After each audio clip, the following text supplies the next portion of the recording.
Հարգելի հեռուստատողներ, եթերում հեռանկարի հերթական թողարկումն է, մեր հյուրը քաղաքագետ Էդվարդ Անտինյանն է, ում հետ կփորձենք ամփոփել անցնող շաբաթվա կարևոր իրադարձությունները։ Բարև ձեզ, պարոն Անտինյան, շնորհակալություն մեզ հյուրընկալվելու համար։ Ես եմ շնորհակալ։ Առաջարկում եմ սկսենք ՀԱՊԿ-ի վերջին հայտարարությունից, սա թերևս ամենաթարմ նորությունն է։ ՀԱՊԿ անդամ երկրները հայտարարում են, որ Հայաստանը համարում են դաշնակից պետություն։ Սա եւ այս մասին ասել է ՀԱՊԿ գլխավոր քարտուղար Թալաբեկ Մասադիկովը, նաեւ ասել է, որ Հայաստանը միշտ կատարել է իր պարտավորությունները եւ այլն, այսինքն ամեն ինչ այսպես պոզիտիվ տոնի մեջ։ Սա ինչ որ դեկլարատիվ հայտարարություն է, թե ինչ որ նոր ասելիք է Հայաստանի հետ կապված, հաշվի առնելով Հայաստանի խնդիրները ՀԱՊԿ-ի հետ։ Մի կողմից Հայաստանի վրա ճնշում են, այն դեպքում, երբ որ մենք ԵԱՏՄ-ից դուրս չենք եկել, մի կողմից Հայաստանի սիրաշահում են, այն դեպքում, երբ որ սառեցրել ենք ՀԱՊԿ-ի հետ։ Ված չէ լինի կողմնորոշվեին ինչ են ուզում Հայաստանից։ ՀԱՊԿ-ի հետ մենք որևէ անելիք չունենք, բացարձակ չունենք։ Նախ, եթե մենք խոսում ենք հարավկովկասյան երկրներում կամ ռեգիոնալ քաղաքականության մասին, որպեսզի չլինեն բաժանարար գծեր, հարավկովկասյան երկու երկիրը, Վրաստանն ու Ադրբեջանը, լինելով ՀԱՊԿ-ի անդամ, 99 թվականին դուրս են եկել։ Մենք մնացել ենք ՀԱՊԿ-ի անդամ եւ մեր տարածաշրջանում իսկ ով է ՀԱՊԿ-ի անդամ։ Թուրքիան, Իրանը, Ադրբեջանը, Վրաստանը, ում հետ ենք մենք։ Սա մեկ։ Երկրորդ, մենք տեսել ենք, որ ՀԱՊԿ-ը Հայաստանին չի աջակցել։ Շատ զարմացել են, թե այնտեղ մահմեդական պետություններ կան։ Այդ ինչ եք խոսում։ Մենք ինչի պետք է Ադրբեջանի դեմ Հայաստանին պաշտպանենք, իսկ Հայաստանի սահմանը չենք ճանաչում։ Եթե չես ճանաչում Հայաստանի սահմանը, չես ճանաչում քո պատասխանատվության գոտին այդ դեպքում։ Եվ բացի դրանից, այսօր մեր տարածաշրջանում նոր որակի հարաբերություն առաջացել, որը նաև այո, կարող է թվում է թե մեզ չի վերաբերում, բայց դա պետք է անհանգստացնի։ Այսօր հերիք չի ստեղծում են մահմեդական ՆԱՏՕ, մեր հարևանությամբ Պակիստան, որը միջուկային տերություն է, Սաուդյան Արաբիա, որ ամենամեծ նավթարդարանող արաբական երկիրն է, որը ժամանակին ֆինանսավորել է Պակիստանին, որ ստեղծի միջուկային զենք, բացի դրանից ամբողջ աշխարհում աշխատանք կատարե, որ սանկցիաներ չկիրառեն Պակիստանի դեմ, եւ մեկ էլ գումարում ենք Թուրքիա, որը ՆԱՏՕ-ի անդամ է, եւ ոչ թե մենք ենք անունը դրել մահմեդական ՆԱՏՕ, այլ իրանք են ասում մենք ՆԱՏՕ-ի սկզբունքով ենք աշխատելու, հարձակվելով մեկի վրա, հարձակում ես բոլորի վրա, եւ մեկ է շարունակելու ենք մտածել, ելում ներգրավենք դրա մեջ։ Հիմա ինչ է ստացվում, ՀԱՊԿ-ից մենք ինչ սպասելիք ունենք, այդ դեպքում ստացվում է մենք ՀԱՊԿ-ի անդամ ենք, մեր անվտանգությունը բացարձակ չենք պատվիրակում։ Չէ, այստեղ առանձին երկրների վերաբերմունքը կա, օրինակ Ղազախստանի, որի հետ հարաբերությունների լավացման միտումներ կան վերջին շրջանում։ Մենք ուզում ենք իմանանք ՀԱՊԿ-ի հետ կապված, մենք ում դեմ ենք, Հայաստանին ում դեմ ենք պաշտպանելու, ՀԱՊԿ-ը մեզ է պաշտպանելու, ումից, Ադրբեջանից չի պատրաստվում, Վրաստանի հետ մենք էլ չենք պատրաստվում կոնֆլիկտ ունենալ,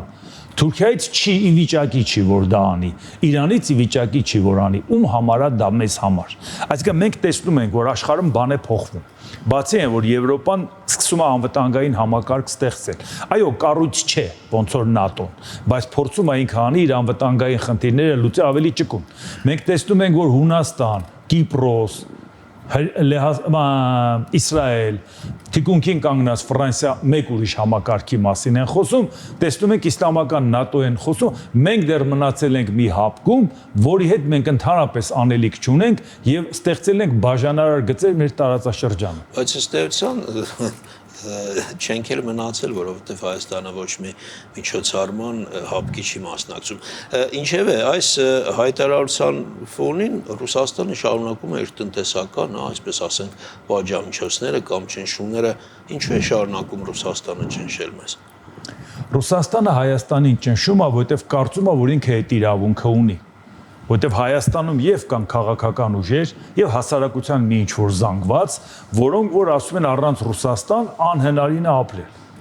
Հայաստանում կան Ռուսաստանի եւ Պուտինի սիրող ավելի շատ հայեր, քան անգամ Ռուսաստանը, որտեղ իրանք արդեն հարվածներ կերել են Ուկրաինայի կողմից։ Խելքները ոնց որ մի քիչ գլուխներն ա եկել եւ ասում են մեր ինչին ա պետք է պատերազմը։ Ռուսաստանի պատերազմը պետքա Հայաստանի հայերին չես հասկանում ինչի։ Դա ինչ է իրանց պատերազմը, ինչ են տես տենչում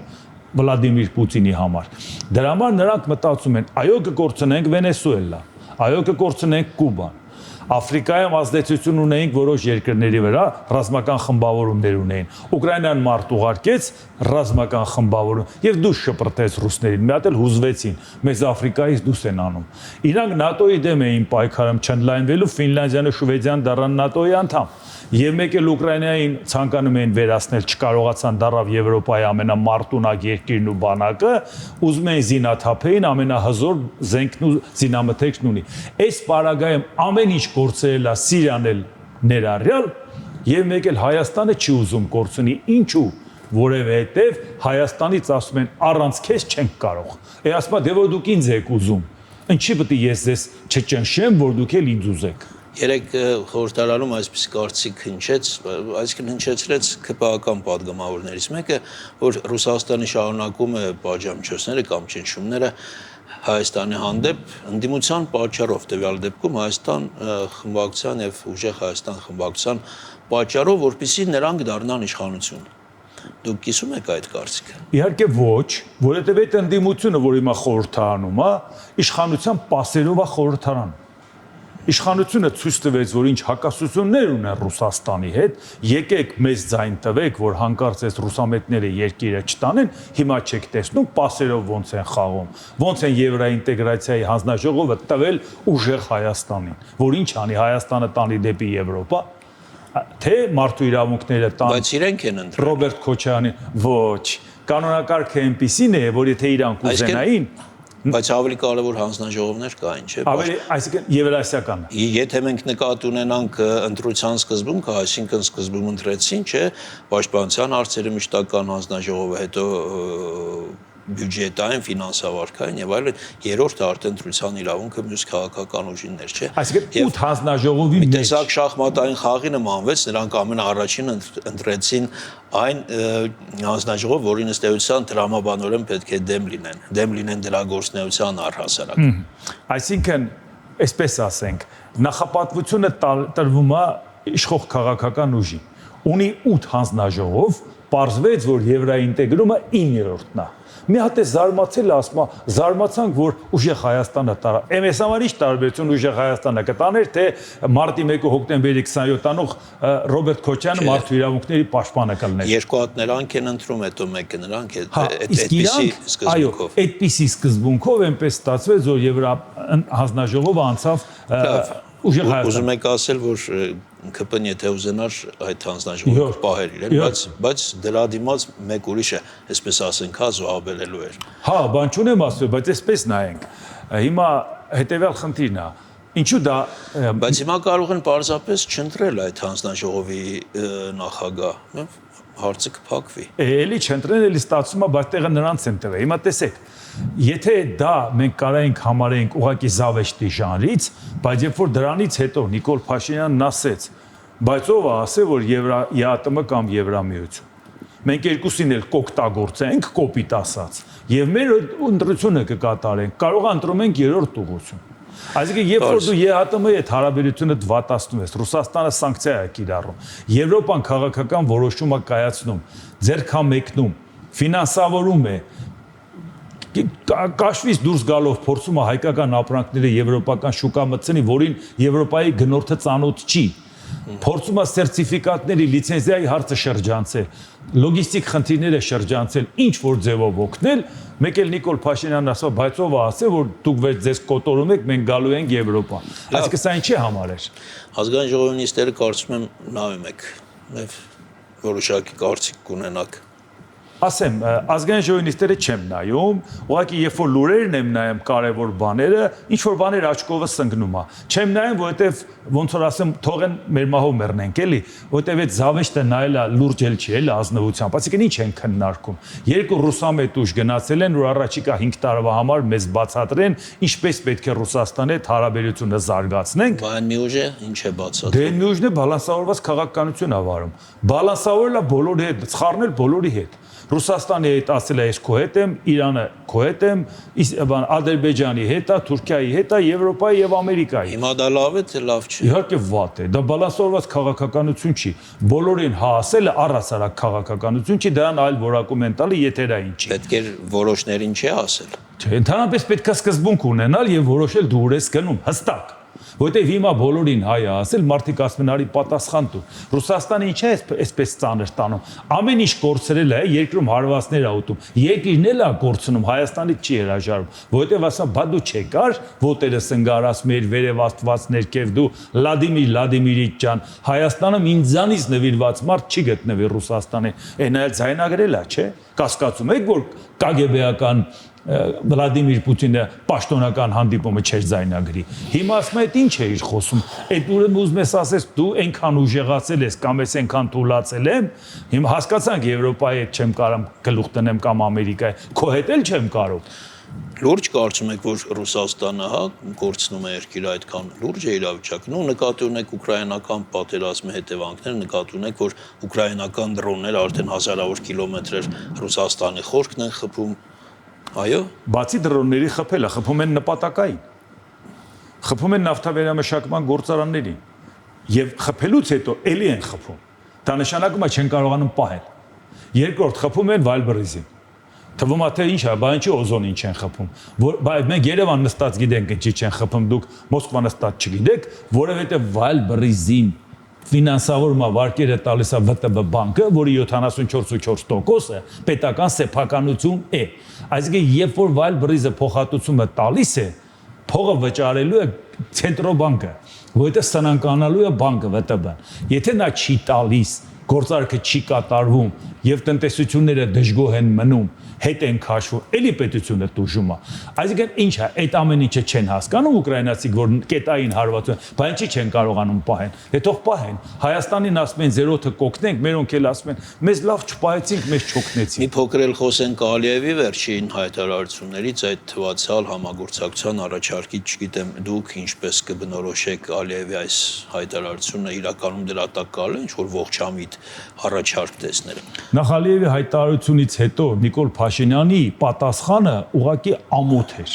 որտեղ նա ասում է բացի այդ, որ ասում է կապիտուլյանտ է ինքը, լադա դնենք մի կողմ, ասում է Հայաստանը ուշ թե շուտ ատոմակայանը փակվելու է եւ կարիք է ունենալու ինձանից ստանա էներգիա, որովհետեւ բա ինչ անի, ես պիտի իրան օգնեմ։ Հարցածագում մեր ատոմակայանը 10 տարի դեռ ժամկետ ունի, սա մեկ։ Երկրորդ եւս 10 տարի երկարացնելու թույլտվություն կա։ Եվ բացի դրանից Նիկոլ Փաշինյանն ասում էր, բա դուք չգիտեք, որ այս ընթացքում ես մի հատ ատոմակայան եմ կառուցել, ի նկատի ուներ ֆոտովոլտային արեգակնային պանելները, չէ՞։ Եթե դու մի ատոմակայան կառուցել ես, եթե պայմանավորվել ես մոդուլային մի քանի ատոմակայան տարբեր երկրների հետ, եթե 20 տարվա մեջ կարող ես նոր ատոմակայան կառուցել, այդ ինչ է սնգնելու Ադրբեջանի հույսը, որ Ադրբեջանը որոշի քեզ հոսանք կտա թե չէ։ Իսկ այդ հարցը երբ որ տվեցին Նիկոլ Փաշինյանը, ասեց, այո, ինչ ա եղել, մենք ուզում ենք դիվերսիֆիկացնենք, Ադրբեջանից եք ստանանք։ Դա էր քո պատասխանը Ալիևին, այլ ոչ թե ասեր հանգիստ նստի տեղդ, մենք մեր էներգիայի հարցը կլուծենք, դեռ 20 տարի ժամանակ ունենք։ Բա մոդուլային հետ կապված պայմանավորվում էիր, Ամերիկային խոստացած J.D. Vance-ն եկավ, ողջունեց ու գնաց։ 5 հատ մոդուլային դիր, 5 հատ էլ արեգակնային։ Ավարտում ենք արդեն, պարոն Անտինյան, ես ուզում եմ նաև հարցնել շնորհապետական կուսակցությունից, դուք այդ կուսակցության ցուցակով եք առաջադրվել տեխնացու, ինչ անում հիմա այդ կուսակցությունը, որովհետև 6-րդ քաղաքական ուժներ փաստորեն եւ 30,000-ից ավելի ձայն ուներ, 2%-ից ավելի, ինչով է զբաղված այսօր շնորհապետական կուսակցությունը։ Այսպես ասեմ, շնորհապետական կուսակցությունը, այո, 30,000-ից ավել ձայն հավաքելով նաև պետության կողմից ստացավ կարգավիճակ, որ պետությունն ասում է 2%-ից առավել ստացածի դեպքում պետական որոշակի գումարային, ֆինանսավորում։ Դա նաև պարտավորություն է, դա նաև պետությունը տալիս է հնարավորություն, որ աշխատանքով վաղը ավելի ձայն ստանաս։ Այսինքն սա իսկապես 50 միլիոն չէ, ճիշտ եմ հիշում 5 տարվա կտրվածքով։ Հա, ինչքա 30, հա, շնորհապետական կուսակցությունը լուրջ անելիք ունի, քանի որ մեր համագործակցությունը ավարտված է ընտրություններով, որովհետև ընտրությունն այլևս վերջացած է, բայց չեմ կարող թաքցնել, ես նորմալ հարաբերություններ պահպանել եմ մինչև օրս, միշտ շփվում ենք եւ իմ համեստ ուժերի ներածի չափով երբել կարողանամ իրանց կօգնեմ, բայց կուսակցական գործունեությանը չեմ խառնվում, որովհետև ես կուսակցության անդամ չեմ։ Ես գիտեմ, ուղղակի դրա համար հիշատակեցի, որ այդ կուսակցության ցուցակով էի առաջադրվել տեխնացու եւ վերջի արծի կարճ, պարոն Անտինյան, երբևէ հաշվարկել եք, որ հանկարծ ԿՀ-ն որոշեր նոր ընտրություններ հանցկացներ, դուք ավելի շատ ձայներ կհավաքեիք։ Իհարկե, մանավանդ որ տեսան այս ստախոսությունը, որ ասին հունիսի 7-ին մենք վարչապետ ենք, գնում ենք մարզեր հանդիպումների, մարդիկ ասում են շատ ձեզ հարվում։ Մենակ դրա հաշվին, թե նաև այն, որ ընտրակաշառքի հետ կապված այդ ամեն ինչը չէր լինի, դուք գուցե խորհրդարանում կհայտնվեիք։ Ոչ թե գուցե, այլ հաստատ։ Հիմա տեսեք, երկուսն էլ ասեմ։ Ասեցին, որ մենք ամսի 7-ին ընդեղ ենք, մարդիկ ասում էին, որ հասկանում եք, ձեզ ձայն կտայինք, բայց ախր իրանց պետք է ընտրենք, որպեսզի Նիկոլ Փաշինյանից պրծնենք։ Նիկոլ Փաշինյանն էլ կոչ արեց 200,000 ավել մարդ գնաց ընտրության, իրան ընտրեց, որ ռուսամետները չտանեն։ Նույնն էլ հակառակ կողմն էր ասում, արդյունքում շնորհապետական ստացվեց այնպես, որ այդ երկու կողմն էլ բաներ խոստացան, խաբեցին ժողովրդին, իրական այլընտրանքի ձայները երկուսը իրար հետ գողացան։ Բայց էլի արդյունքում 30,000-ից ավելի ձայն եղավ։ Շնորհակալություն լավ զրույցի համար, այսքան արգել է հեռուստադիտողներ, մեր հյուրներ քաղաքագետ Էդվարդ Անտինյանը։